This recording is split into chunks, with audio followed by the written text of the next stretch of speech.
Well, I grew up on Sanibel Island. Everybody knew everybody, so when there was a storm or some sort of tragedy or something, people had to rally together to help.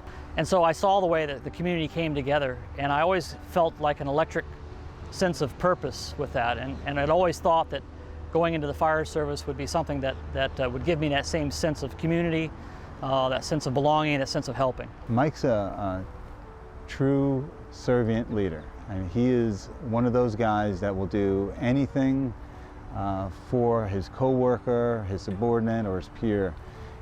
That's the kind of guy he is, just always giving and always wanting to go the extra mile for someone else. He is the kind of guy that will give you the shirt off his back. He's just a genuinely great individual and a good human being. I'm proud to call him my friend. If you look at any successful person, they don't take failure well. I don't like to lose. It's not that I'm competitive to any end. I just want us to have that feeling like we've gotten something done and we've moved things forward. We've tried to make ourselves in a position of improvement, always trying to find improvement. His leadership at the agency was one without falter. He would always make sure the job is done. He has this way and the saying about being above reproach in everything he does. And he is the consummate leader and always does the right thing. Being a part of this community means more to me than anything I can possibly describe. And so the people growing up here who are going to be the future leaders and employees of all kinds of businesses are extremely important to me as well. Mike's always been a relationship builder. He understands what it takes to get the job done and knows that building relationships with our policymakers and our managers is vital. He's doing things on the front side, thinking ahead enough to know that we have to approach this in a certain way to accomplish the goals that the Fire Rescue Department has. An example of that could be our new fire station and emergency operations center. So they were knowledgeable about how we respond, where we need to stay for storms, how we're able to provide the best response times. And so by building those relationships, bringing them into our organization, teaching and learning together, we were able to accomplish a fantastic facility for our community that'll go on for generations in downtown Naples.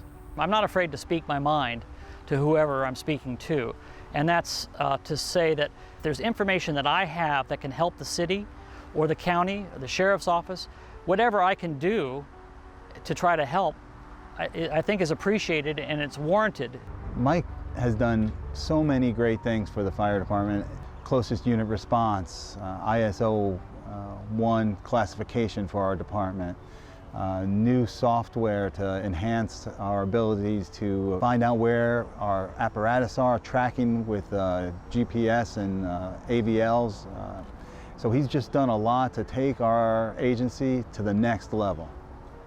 Being nominated and winning this award was a surprise to me.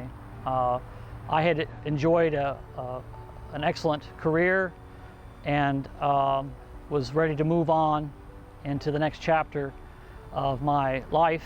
And when I got the call saying that I had won this award, I was very surprised because it's not something that I've ever strove for. It did reaffirm for me that I did it the right way. I had an expression that I would use here the last few years to make sure that we would stay on course, and that was to try to be above reproach. And that meant that everything that we did had to be looked at critically to make sure that somebody couldn't come in and say, well, you're doing this for the wrong reason, or why are you doing this? We wanted to make sure that everything that we're doing is done for a reason, and the reason was to benefit public safety and to provide the best service we possibly could.